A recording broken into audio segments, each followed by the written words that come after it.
اور ہمیشہ IRF کا یہ کام تھا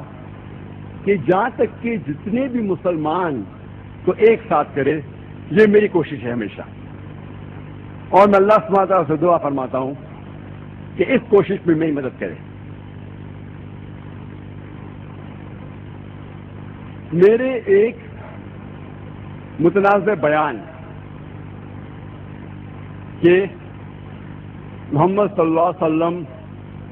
کو ماننا حرام ہے، سننے کے بعد مجھ جیسا سچا مسلمان جو اللہ سبحانہ و تعالیٰ اور محمد صلی اللہ علیہ وسلم میں ایمان رکھنے والا کبھی بھی ایسی چیز ہرگز نہیں کہہ سکتا ہوں، اور مستقبل میں بھی انشاءاللہ کبھی نہیں کہوں گا۔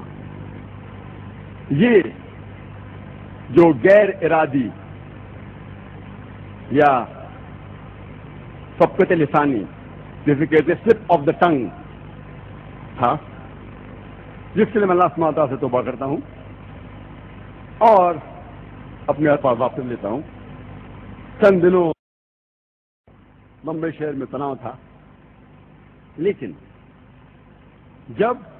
آپ اس جملے کے کانٹیکسٹ کو دیکھیں گے یا کانٹیکسٹ کو سنیں گے تو کسی کو بھی غلط فہمی نہیں ہوگی کہ میرا پیغام کیا تھا۔ جس طریقے سے تقریر کے شروعات میں نے کہا کہ میری اردو کمزور ہے، تو میرے غلطیوں کو نظر انداز کرو اور تقریر کے پیغام پہ توجہ دو۔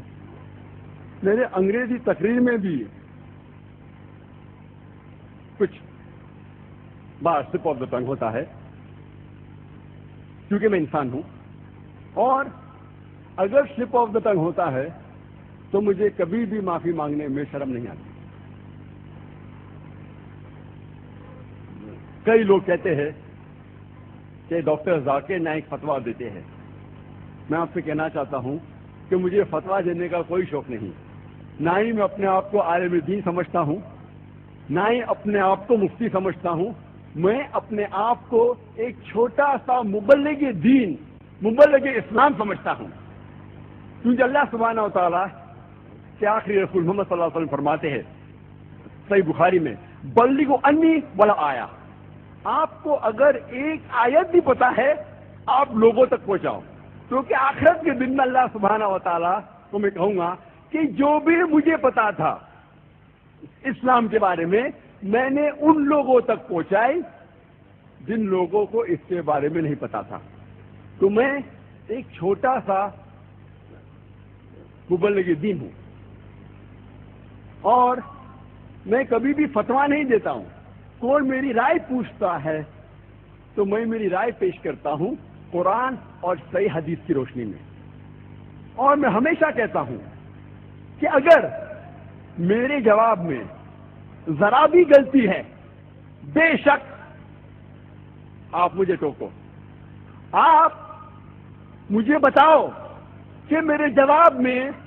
کیا غلطی ہے، کون سے حدیث کے خلاف ہے،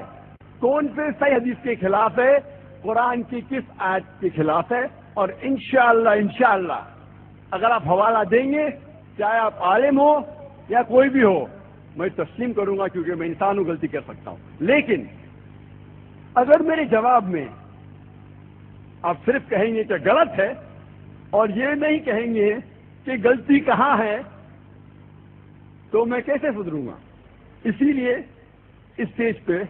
ماشاءاللہ کئی علماء کرام ہیں، میں ان سے کہہ رہا ہوں، اس آڈینس میں کئی علماء کرام ہیں، پیس ٹی وی چینل اور کئی دوسرے چینلز پہ میرے تقریر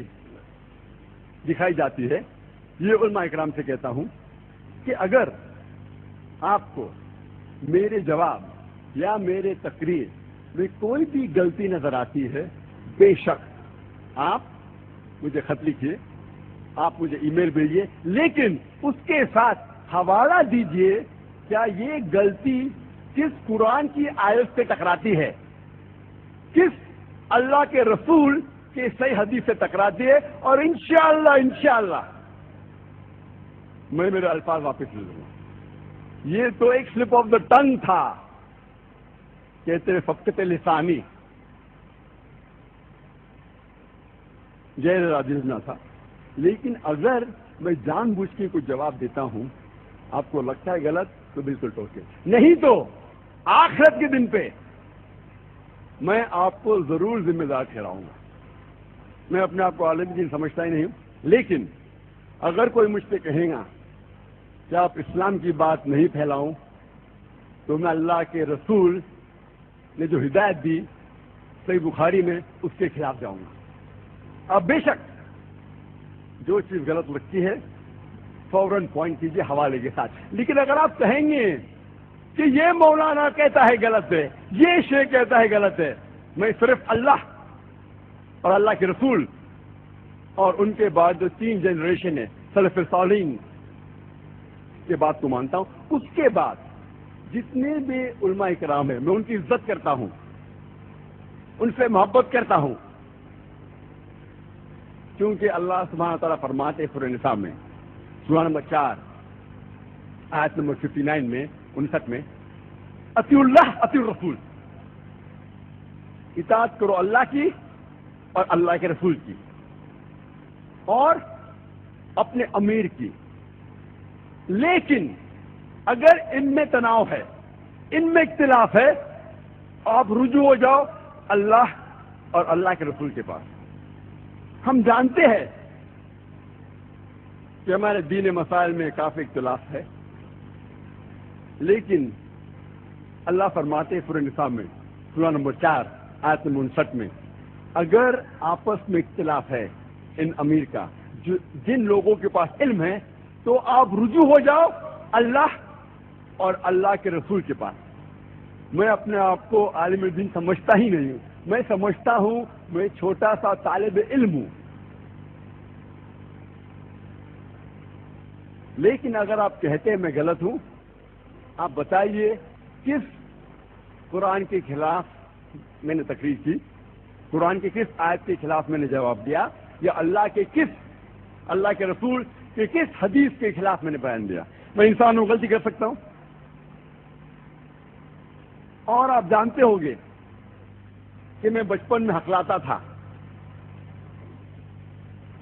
مجھے تقریر کرنے کا شوق تھا ہی نہیں، اور سمجھتا تھا، میں سوچ سکتا تھا